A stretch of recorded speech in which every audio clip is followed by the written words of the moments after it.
I mean, it is amazing. If you stand on Scottsdale Road and watch cars go by, if I was to blindfold you, put you in a helicopter, and drop you, could be anywhere in the world, and you stood on Scottsdale Road this morning and watched the cars that head out, you wouldn't know what country you were in. You would not. You know, kind of like the Indian who used to stand on the hill in the commercials and look at the trash with the tear. That was a great I picture the World War II vets. I mean, they got to be standing there. They would come back and look at what they fought for in the sea of foreign cars, and everything that they fought for, the American way of life, is just given away. It's given away so much more you can't really even imagine. You can't even imagine how much it is. This is how much they've lied to us. I'm going to start with an email I got here from a customer this past Saturday. It says, "Dear Eric, this past Saturday I was able to take a tour of an ADM flour mill in North Kansas City, Missouri. My father-in-law has been employed there for 30 years, and I've long been curious about the operations of the mill. And the timing of this tour is related to the fact that disassembly of the mill begins this week, as the property has been sold. The city of Kansas City has purchased the property with the intent of demolishing the landmark and building, and you guessed it, replacing it with a Walmart. In operation since 1922, the city will officially take possession October 2011, with the mill going the way of Armco Steel and KW Dart, just to name a few. We took a few moments to walk onto the roof and look at the Kansas City skyline. To the east lies vacant lots where ConAgra and Grooch Mills once stood. The view to the south reveals an abandoned Ralston Perina mill. Slightly further south lies the brand-new Senator Christopher Bond Bridge on I-35 spanning the Missouri River, an indication to me of the reality of the NAFTA superhighway. As a kid growing up in Kansas City, I used to think that if you could get a job at Ford, General Motors, or TWA, you could be set for life. In fact, it was a visit to the TWA overhaul base that led me to my career as an aircraft mechanic. I was in awe of the size and magnificent capabilities of the facility. Well, I don't have to tell you about Ford and GM, and just last month, after years of downsizing, the last few hundred mechanics turned out the lights at that historic overhaul base, most recently operated by American Airlines. While never employed there, I am too no longer working in aviation. Take a drive a few blocks east of the airport, and you'll find the Kansas City Harley-Davidson assembly plant, where it was recently announced that employees will be asked for wage concessions. And, of course, they also announced an agreement yesterday with India. Yes, that was big news. Harley-Davidson in India. Who knew the Indian motorcycle would end up in India? But I'm sure you understand the frustration that when your friends, family, and acquaintances either don't or choose not to understand the situation our once great country is in. Maybe I'm the dumbest guy in the Kansas City area, and those North Kansas City councilmen who believe their community will prosper with only retail and casinos are the smart ones. You and I know differently. Pacific Century Motors, okay, they're going to be the largest employer in Saginaw, Michigan, in this landmark deal of the era. The first time Chinese investors have bought a U.S. industrial operation of such a scale and history. 22 factories around the globe, six engineering centers, 14 customer support centers, all of which will be run from Saginaw, where devotion to the company extended to a now defunct hockey team. It used to call itself the Gears. The deal will, of course, test China's nascent foreign investment and management prowess, but is shaping up to be more of a test of a stateside where attitudes against China continue to coarsen as unemployment continues high and politicians complain about China taking U.S. jobs, if not U.S. pride. During World War II, Saginaw Steering Gear manufactured M1 carbines used by the Marines in the Pacific. Did it really need to be sold to the Chinese? Are you kidding me? It's selling the soul to keep these few jobs that are left in Saginaw. The Chinese could care less about the jobs in Saginaw. They wanted the technology, the steering technologies and all of those things, so they could flood our shores with their cars. You know it and I know it. My little brother told me, though, he said, you don't have to worry about going to war with China because they could only fire one bullet till their gun broke. But now, I mean, here they got the Saginaw. It's a little creepy. They got the M1 factory. They got 22 plants. No, this is normal. This is how successful countries, ladies and gentlemen, prosper. This is how they do it. We just give it away now, which would be all fine and dandy. See, they really cared about Pearl Harbor and the Japanese. Everybody got that over. But the one thing that rings true in this country is that every conflict was to eradicate communism off the planet. Now we just sell them the factory that made the M1. We gave the crappy stuff, and we put it into government liquidations. In other words, the stuff that was worthless, we stuck over in this other company. This is actually stuff that they said, this is good stuff, and we've just given it to the Chinese. It's amazing. This really is. This is the ultimate insult. This is the ultimate slap in the face. The ultimate outsourcing of America. Free trade, New World Order, it's all a part of the same thing. Now, what was it that China really wanted by buying that industry? It wasn't to help the American people. And, of course, the elite, people oftentimes ask me, do the elite control China and Russia as well as they do America? Sure, they do. They just do it by a little different methods sometimes. Outsourcing of America so that they can bring it to its knees, so that they can basically own everything in this country is their ultimate goal, and over a period of a few lifetimes bring it back to the point where it is now. What was it that China really wanted by buying that industry? They wanted the patents. They have the patents to the guns. They have the patents to the automobile parts. All of these things now are owned by China.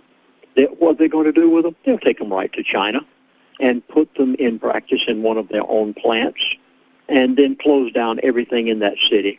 Every bit of this is a part of what I have been told by the elite of the world that they wish to do in order to bring America to a point where they basically can own and take over everything. The name of the game is control, and they'll be able to get it for pennies on the dollar. Well, there are a lot of people in the elite who live in America who know this, and they are doing something that is startling beyond words. I'm going to go to the subject of insider trading. The New York stock market, Wall Street, as you oftentimes hear it talked about, they have what they call insider trading. Let me try to explain.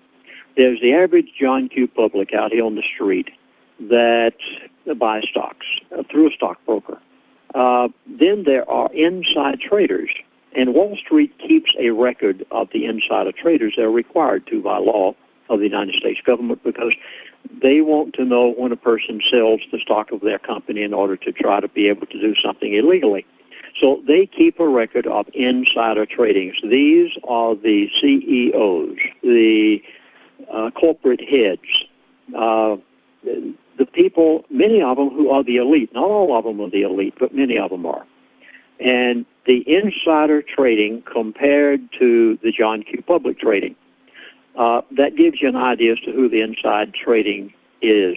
So let me explain that on a few dates here. Let me go back to September the 13th through the 17th. Insider trading compared to the average person out on the street that deals in stocks through the New York Stock Exchange.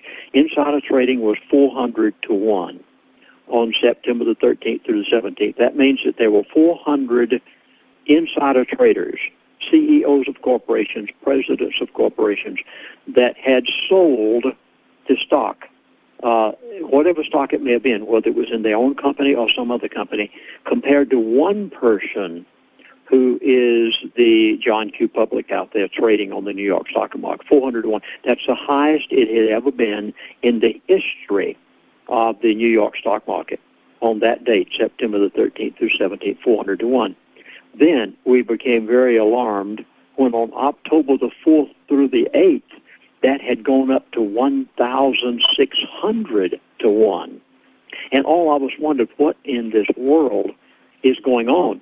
Then on October the 25th through the 29th, we were again very alarmed because it went up to 3,177 to 1. Now, what is it that these insiders know that were causing them to sell the stock of their own company, get out of the New York stock market, and get out of Wall Street altogether. These corporate heads, many of them being what I would call the elite. Then we come down to just a few days ago. Are you ready? Here it is. The very this I don't know how to even put this. You hear me even wonder how do I get the words together to say it. November the 15th through the 19th, insider trading was 8,280 to 1. Corporate heads, CEOs, the elite of the inner core, who were selling stocks from their own company, getting out of the stock market, bailing out to a tune that is so alarming that we're afraid to even talk about it anymore. Well, why are they doing this? What is it that they know that the average person on the street does not know? I think you have already gathered from the recordings you've heard, from the things I've said, that the elite are accelerating their program. They are accomplishing everything they want. And we, as individuals, need to take action immediately. Now, I'm going to go to another subject here that I think is so very important for your household and for mine. I was told that there will be no shortage of food and water. Now, through all of this, through the deterioration of the dollar, through the outsourcing of America, even though so many people are on the unemployment rolls in this country now, even though with all the things that are taking place in America, you're hearing many talk show hosts around the country say that we're going to have a shortage of food. Well, yes and no. Let me try to explain the mindset of the elite as to how they think in order to explain what they're going to do. As it was said to me, there will be no shortage of food or water, but yet you won't be able to buy it. Believe me, the grocery store shelves are going to be full. You don't see any blank grocery store shelves anywhere across America, and you won't, because in their new world order method of doing things, there will be no shortage on the grocery store shelves, yet you will not have the currency to be able to buy it. Are you getting the message as to what these elite are telling to me? The grocery store shelves will be full, but you will go hungry. Why? It's the destruction of the American dollar. Now, you heard this from the European Union a few moments ago. You've heard it from other people that we've played. The American dollar is on the way out. The world doesn't accept it any longer as its standard currency of the world, as a reserve currency. The new deal that was just made between Russia and China recently for the supply of energy left out the American dollar as the currency by which they wish to trade it. And it's just a matter of time. As the elite said to me, by 2012, the dollar will be dead. Now, if you want food, you had best buy what you can and buy it soon, because it's not the fact that the food won't be there. The food will be on the grocery store shelves. The stores will be full. But the problem is, when you have to take a wheelbarrow load of dollar bills to the grocery store in order to be able to buy that food, because the currency has devalued to the point. You see, so many nations in the world now are saying, we don't want your T-bills. We don't want to buy your debt any longer. And as a result, the American dollar is on its way out. Do I need to say more? I don't have time on these CDs to be able to give any more details, except to say I asked this elitist. I said, okay, what can I do? How do I spare my household in light, and my dinner table, in light of all of these things? How can I spare my assets? What do I do? Where do I invest? If you have anything at all to invest, or you're going to do, what do you do? He said to me, now, I'm giving it as plainly as I can. I do not sell gold. I do not sell silver. I will not even tell you where to go. There are many places out there you can do it. I will say this. I asked him, I said, how do I spare my assets in light of the fact that the American dollar is going to be a thing of the past, and it's just a matter of time, as they had said, by 2012 the dollar will be dead. He said, Chaplain, it's our currency. And I said, well, what is your currency? He said, gold and silver.